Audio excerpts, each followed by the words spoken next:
인류의 가장 오래된 수학책은 린드 파피루스로 기원전 1650년 고대 이집트에서 왕국에 있는 여러 가지 어려운 점을 해결하기 위한 목적으로 만들어진 책이며 실생활과 관련된 84개의 수학 문제로 이루어져 있습니다.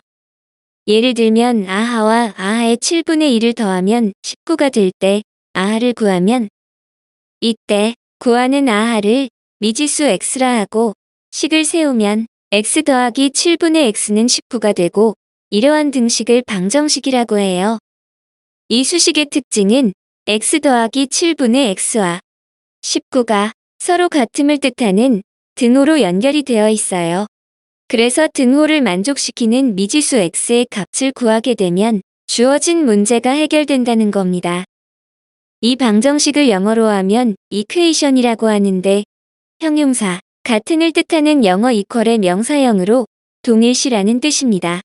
즉, 등호를 기준으로 하여 왼쪽과 오른쪽을 서로 동일한 것으로 보라는 거예요. 좀 더 이해하기 쉬운 예로 2x 더하기 1은 7에 대하여 2x 더하기 1과 7을 서로 동일시할 때 미지수 x의 값을 구하라는 겁니다.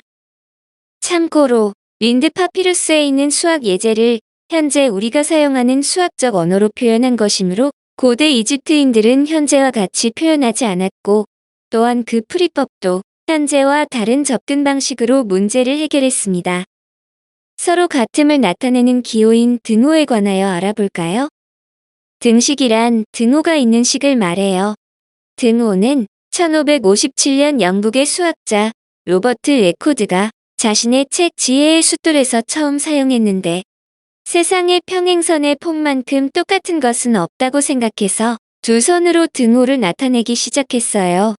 처음에는 등호를 그림에서와 같이 좀 긴 선분으로 나타내다가 점차로 길이가 줄어서 현재와 같은 모양이 되었다고 해요. 그 당시에는 우리가 사용하고 있는 사칙연산 등의 수학 기호가 정착되기 전이므로 현재와 같은 모양의 수식이 되려면 시간이 좀 더 필요했어요. 등식의 특징으로는 식의 변형이 자유롭고 조작이 가능하다는 거예요.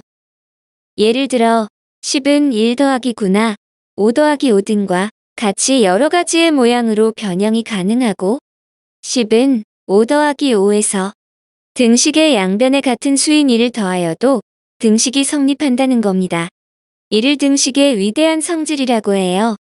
원래는 등식의 성질인데 그 중요성을 강조하기 위해서 등식의 위대한 성질이라고 했어요. 또한 수학이나 과학의 각종 공식도 등식의 형태로 표현해요. 삼각형의 넓이는 2분의 1 곱하기 밑변 곱하기 높이로 등호가 포함된 등식이고, 과학 시간에 배우게 될 공식 F는 ma에서도 힘은 질량과 가속도의 곱과 같다로 등호가 포함된 등식이 됩니다. 이제는 등호가 포함된 식 중에서 방정식에 대하여 알아볼까요?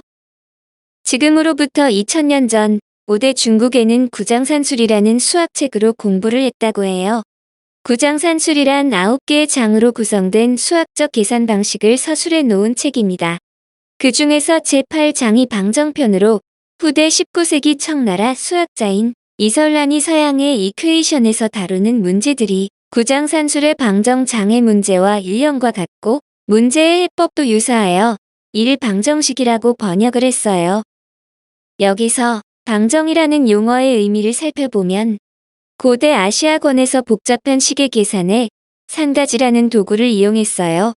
산가지는 주판과 마찬가지로 숫자의 계산을 위해 쓰이던 도구로, 대나무와 같은 재료로 만든 막대를 일정한 방법으로 늘어놓아 숫자를 계산하는 방식이에요. 이 산가지를 늘어놓은 모양이 사각형과 같다고 해서 사각형을 뜻하는 네모 방자를 사용했고, 사각형 안의 규칙에 따라 나눠 놓는다를 뜻하는 규정이나 길 정자를 사용하여 방정이라는 용어를 만들었어요. 방정편에 나오는 예제를 살펴볼까요? 지금 문이비단 7자와 명주비단 4자의 값은 38명이고 문이비단 5자와 명주비단 3자의 값은 28명이다. 이때 문이비단과 명주비단의 값은 각각 얼마인가? 이 문제는 1299년 원나라 주세걸이 쓴 산악계몽의 방정편에 나오는 문제를 좀 더 쉽게 변형한 것입니다. 문의비단과 명주비단의 값을 각각 x, y량이라 하고 이를 현재의 표현 방식으로 사용하면 7x 더하기 4y는 38이고 5x 더하기 3y는 28이므로 중2 때 배우게 될 연립방정식의 형태가 됩니다. 연립방정식의 풀이법은 가감법이나 대입법을 이용하여 해를 구하게 됩니다. 그런데 고대 중국에서도 현재의 우리와 유사한 방법으로 식의 수를 곱하거나 나눈 후 이들을 더하거나 빼서 문자를 줄여서 계산을 했어요. 여기서 더하거나 뺀다는 것은 한자로 하면 더할까 뺄감을 사용하여 가감법을 나타내므로 오늘날의 연립방정식의 풀이법과 아주 닮았어요.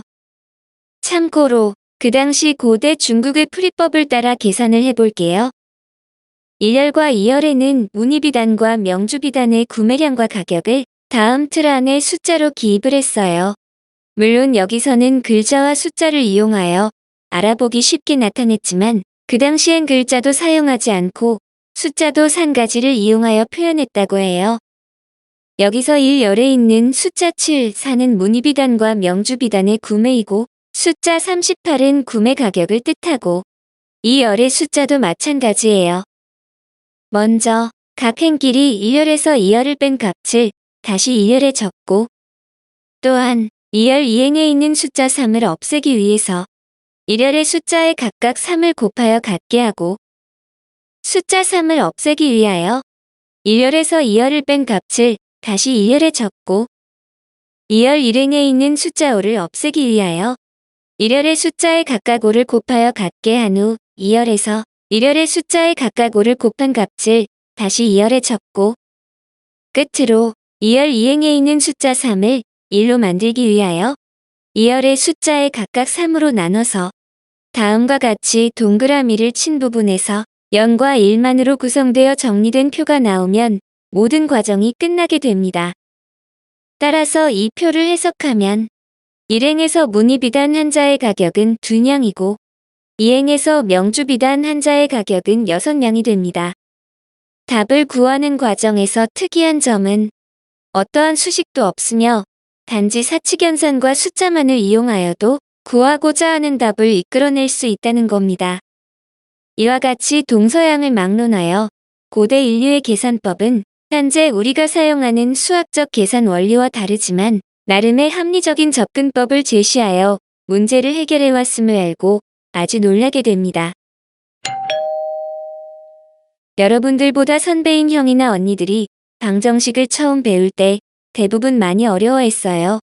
그 이유가 무엇일까요? 방정식을 배우기 전에 수학적 유형과 지금 배우는 방정식의 유형은 사실상 정반대의 유형으로 접근해야 하기 때문에 처음엔 아주 힘들어해요. 그렇다면 방정식을 배우기 전의 유형과 방정식을 배운 이후의 유형은 어떻게 다른지 살펴볼게요. 사실 초등학교 때에도 방정식과 같은 유형을 다루긴 했어요. 물론 방정식이라는 이름을 사용하지는 않았을 뿐이에요. 그래서 초등학교 시절에는 이들의 유형이 서로 섞여 있어서 구분하지는 않았어요.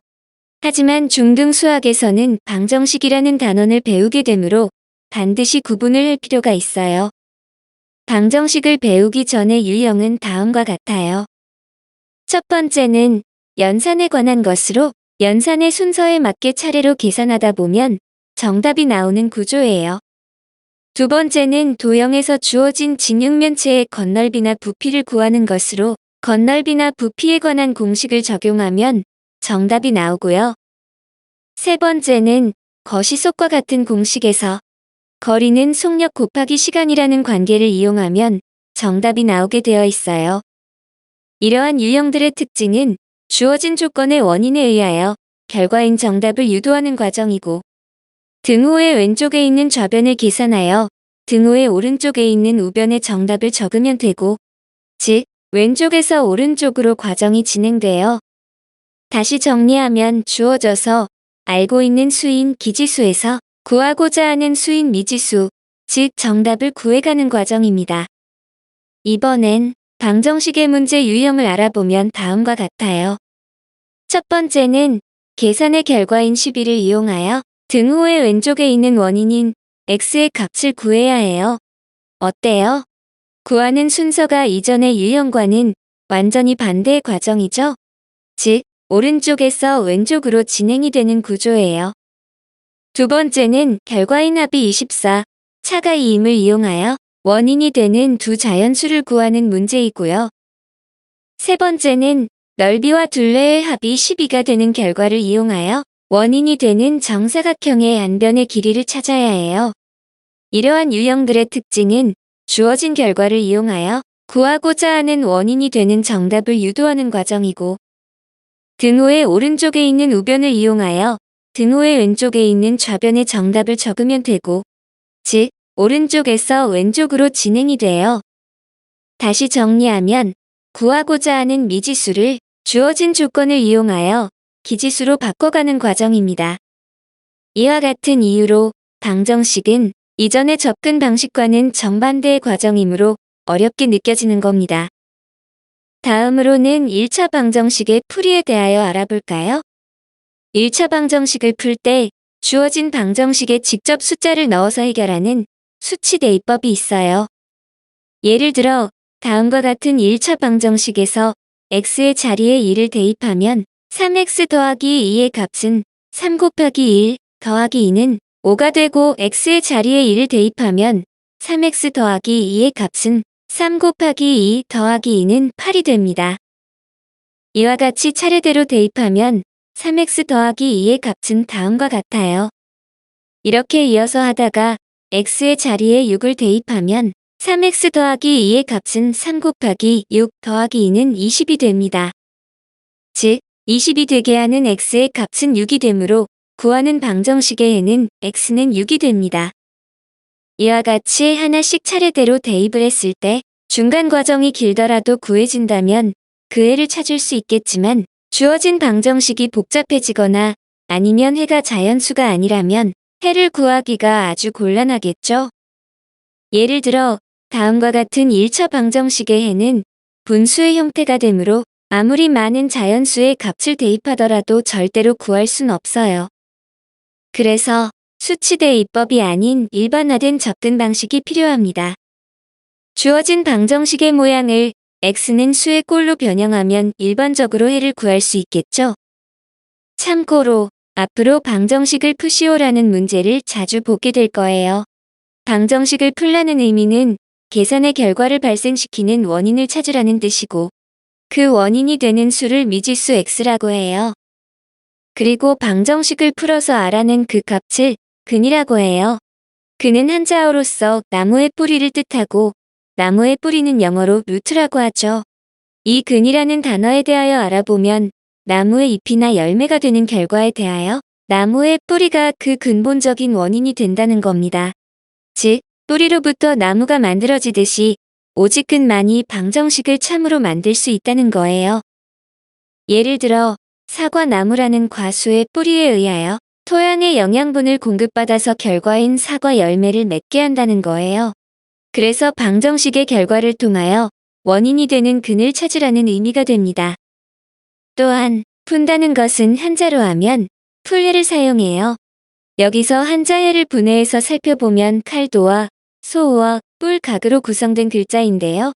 이를 각각 풀어서 나타내보면 칼을 사용하여 소를 해체하고 살이나 뼈, 뿔 등을 발라내는 것과 같다는 뜻이에요. 그래서 한자해의 의미는 방정식을 가르고 발라내면서 우리가 원하는 부분인 x를 찾아낸다는 겁니다. 그래서 방정식을 풀었을 때 구하는 답을 근이나 해라고 표현한 거죠. 근과 해의 의미를 살펴봤는데, 그렇다면 어떻게 해서 방정식을 x는 수의 형태로 변형할까요? 그 방법은 앞에서 언급한 등식의 위대한 성질을 이용하면 가능해요. 예를 들어 3x 더하기 2는 20이라는 방정식에서 먼저 등호의 왼쪽에 있는 2를 없애기 위해서 등식의 양변에 각각 2를 빼면 3x는 18이 되고, 또한 x 앞에 곱해진 3을 없애기 위해서 등식의 양변에 각각 3으로 나누면 따라서 구하는 x의 값은 6이 됩니다. 등식의 위대한 성질을 이용하면 마치 양파의 껍질을 깔 때 밖에서부터 순차적으로 하나씩 제거해 나가듯 이와 같은 방법으로 하면 구하는 방정식의 해를 찾을 수 있어요. 보다 자세한 방법은 다음 개념 강의에서 다루도록 할게요. 영어 속담에 모든 길은 로마로 통한다는 말을 들어본 적 있나요? 이 속담의 의미는 일의 과정이나 방법은 여러 가지일 수 있으나 결국은 같은 목적에 이르게 되어 있다는 뜻이에요. 이 속담과 비슷하게 모든 수학의 길은 방정식으로 통한다라고 할 수 있어요. 방정식은 수학의 한 분야이지만 수학의 거의 모든 분야와 연결되어 있다는 뜻이에요. 함수, 도형, 확률 등과 같이 방정식의 분야가 아닌 문제에도 수식을 세워서 문제를 해결하기 위해서는 결국 방정식을 이용해야만 한다는 겁니다. 그만큼 방정식이 수학의 많은 분야에 사용돼요. 수학 문제의 대부분은 특정한 상태나 조건을 다루게 되는데 여기서 특정한 상태나 조건이 방정식의 영역이므로 방정식의 해를 통하여 문제를 해결한다는 겁니다. 올림픽 종목 중에서 클레이 사격을 본 적 있나요? 사격 대상인 원반을 던져서 사격 선수가 총으로 원반을 맞추는 경기인데 투사된 원반이 포물선 모양으로 날아가고 총알은 직선의 모양으로 날아간다고 가정을 하면 투사된 원반을 선수가 맞추기 위해서는 다음 그림과 같아야 가능하겠죠. 즉, 포물선 모양으로 날아가는 원반의 상황과 직선의 모양으로 날아가는 총알의 상황에서 두 물체가 지면으로부터의 높이가 서로 같아지게 되면, 즉, 특정한 상황이 발생하면 결국 두 물체는 부딪혀서 사격의 점수를 얻게 됩니다. 이때 지면으로부터의 높이가 서로 같아진다는 것은 등식으로의 변환이 가능하므로 방정식의 꼴로 나타낼 수 있다는 거예요. 즉, 포물선의 높이는 직선의 높이와 같다는 등식이 만들어져요. 참고로 지금 화면에서는 사격 장면이 2차원인 평면으로 표현되었기 때문에 쉽게 맞출 수 있을 것 같지만 실제로는 3차원인 공간에서는 맞추기가 여간 힘들지 않겠죠? 다음으로는 인류 문명과 방정식에 관해 알아볼까요? 인류는 고대 사회부터 실생활과 관련된 여러 가지 문제점을 해결하기 위해 방정식이라는 수학적 도구를 이용하여 왔고, 또한 교육 자료로 활용하여 후대에 전달하고 고급 인재를 양성하여 문명의 발전에 기여하여 왔습니다. 앞에서 예로 다루었던 고대 이집트의 파피루스에는 1차 방정식, 고대 중국의 구장산술에는 연립 방정식, 심지어 고대 메소포타미아에서는 2차 방정식이나 3차 방정식의 문제도 등장합니다. 예를 들어 정사각형의 넓이에서 정사각형의 한 변의 길이를 뺐더니 870이 될 때 정사각형의 한 변의 길이를 구하면, 구하는 정사각형의 한 변의 길이를 x라 하고 식을 세우면 x제곱 빼기 x는 870으로 이는 2차 방정식의 형태를 나타냅니다. 또한 최초의 수학자라고 일컬어지는 고대 그리스의 탈레스는 비례식을 통하여 거대한 피라미드의 높이를 방정식으로 풀어내기도 했어요. 대표적인 몇 가지만 살펴봐도 방정식과 문명사회는 아주 밀접한 연관성이 있음을 확인할 수 있지요. 물론 시간이 흘러서 현대로 갈수록 더욱 더 많은 사례가 있어요. 이처럼 방정식의 관점에서 문명사회를 살펴보면 방정식이 존재한다는 것은 그 사회에서 해결해야만 하는 일이 있다는 것을 나타내고, 이 문제점들이 해결이 되면 어떠한 계획하에 사람과 자원을 모으고 분배하고 집중하면서 원하는 상태를 꿈꾸게 됩니다. 끝으로 계획을 실행할 수 있게 되면 그 문명을 유지시키고 발전시키는 원동력으로 작용하게 됩니다. 예를 들면 필요한 양의 곡물과 재화를 걷기 위해서는 어느 정도의 토양이 있어야 한다는 것을 방정식으로 구하여 해결한 후 이를 토대로 하여 필요한 땅의 넓이를 정확히 파악하고, 또한 세금을 공평하게 거두기 위해 정확한 인구 조사를 하여서 계획된 대규모 사업에 필요한 경비, 인력, 기간 등을 산출할 수 있는 겁니다. 이런 식으로 하여 거대한 인류의 문화유산인 피라미드도 완성이 되었겠죠? 현대에서도 마찬가지로 우리 사회에 중요한 문제점이 있을 때 이전부터 그렇게 해왔듯이 방정식을 통하여 해결하고 있어요. 우리의 생활과 관련된 방정식의 형태에 대하여 알아볼까요? 방정식이라고 하면 모두 수식을 이용하여 해를 구해야 한다고 생각을 하죠. 그런데 모든 현대인들은 일상적으로 방정식을 써먹고 있어요. 수식이 아니어서 그것이 방정식인지 모를 뿐이에요. 방정식의 아이디어를 이해하고 나면 우리 주변은 방정식으로 가득할 겁니다. 그래서 수식이 없는 방정식이라고 표현했어요. 예를 들어 파스타 레시피, 시험 계획표, 몸짱 만들기 프로젝트 등이 방정식의 다른 모습이에요. 결과인 어떤 목적을 이루기 위해서 만드는 모든 것이 방정식이 된다는 겁니다. 맛있는 파스타 요리를 만들기 위해서 들어가는 요리의 재료를 고르고 요리하는 순서와 시간을 정하고 멋있게 장식하는 등의 과정이 방정식이에요. 즉, 결과인 맛있는 파스타 요리를 위하여 원인이 되는 좋은 레시피와 적절한 계획일수록 효과는 좋아지겠죠? 만약 반대인 상황이라면 원인이 되는 레시피가 썩 좋지 않거나 적절하지 못한 계획이라면 결과인 요리의 맛은 별로일 것이므로 이것은 우리가 원하는 방정식의 해가 아니란 뜻이죠. 그래서 결과를 통해서 원인을 찾아가는 과정, 그 자체가 방정식을 푸는 것이 되고 뭔가 결과를 이루어내기 위해 계획을 세우고 있다면 이미 방정식을 써먹고 있는 것이고 그 계획이 곧 자신이 생각하는 방정식이 됩니다. 우리의 미래의 꿈을 위하여 자신만의 방정식을 세워볼까요? 마지막으로 근래 많이 등장하는 인공지능과 방정식에 대하여 살펴볼까요? 우리가 흔히 사용하는 컴퓨터의 가장 큰 주특기는 엄청난 연산 능력입니다. 사람과는 비교조차 할 수 없는 단계로 발전하여 빠르고 정확한 계산을 합니다.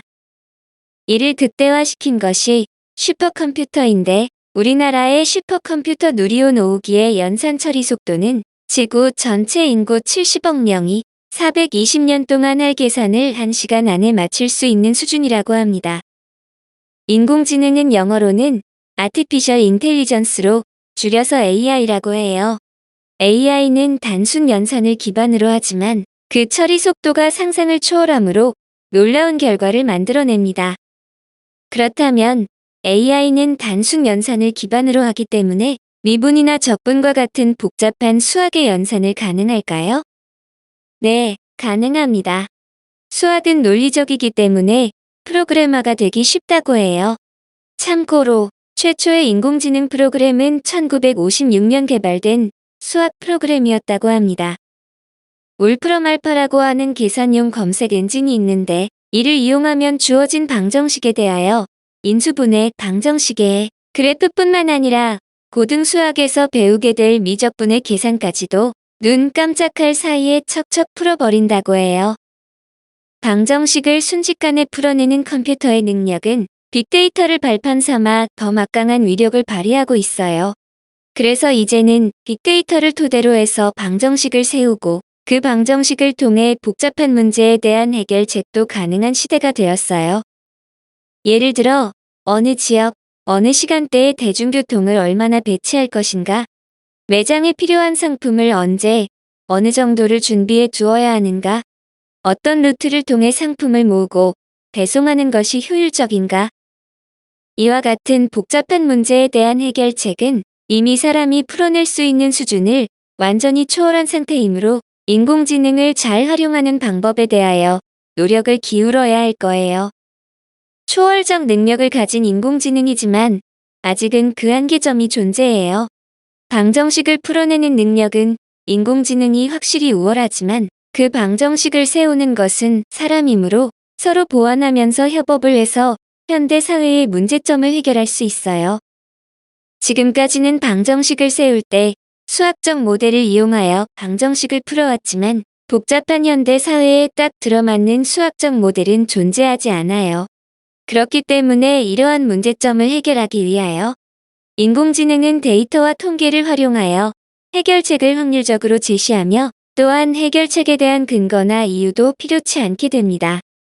그래서 인공지능이 통계적 모델로 접근하여 방정식이 없이 확률적으로 방정식을 푸는 방법을 제시하는 시대도 멀지 않았다고 할 수 있어요.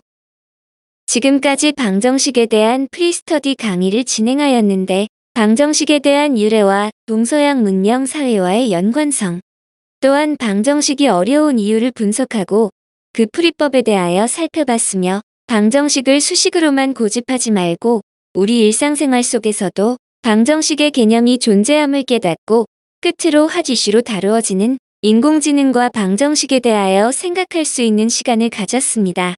이번 수업으로 딱딱한 방정식이 아니라 좀 더 말랑말랑한 방정식이 되어서 여러분 생각의 스펙트럼이 더 넓게 확장되었으면 하는 것이 작은 바람입니다.